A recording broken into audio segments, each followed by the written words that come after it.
സംസ്ഥാനത്ത് ഗവർണർ നിർദ്ദേശിച്ച വിഭജന ഭീതി ദിനാചരണം ഇന്ന്. കോളേജുകളിൽ പരിപാടി നടത്തേണ്ടെന്ന നിലപാടിൽ സർക്കാർ. പരിപാടി നടത്തിയാൽ തടയാനുറച്ച് SFIയും KSU.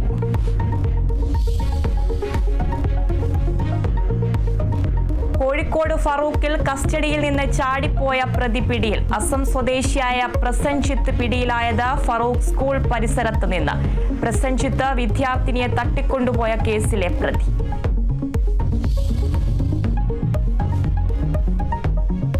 വോട്ടർ പട്ടിക ക്രമക്കേടിൽ രാജ്യവ്യാപക പ്രതിഷേധത്തിന് കോൺഗ്രസ്. ഇന്ന് DCC ഓഫീസുകളിൽ പന്തം കൊളുത്തി പ്രകടനം. ഈ മാസം 22 മുതൽ പ്രതിഷേധ റാലികൾ.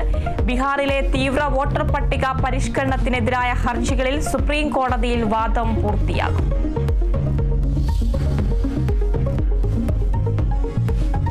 ശബരി റെയിൽ പദ്ധതി വീണ്ടും പ്രതിസന്ധിയിൽ. ഭൂമി ഏറ്റെടുക്കാൻ കഴിയില്ലെന്ന സംസ്ഥാന സർക്കാർ. തീരുമാനം പദ്ധതിയുടെ വികസന പ്രവർത്തനങ്ങൾ കേന്ദ്ര സർക്കാർ മരവിപ്പിച്ചതോടെ.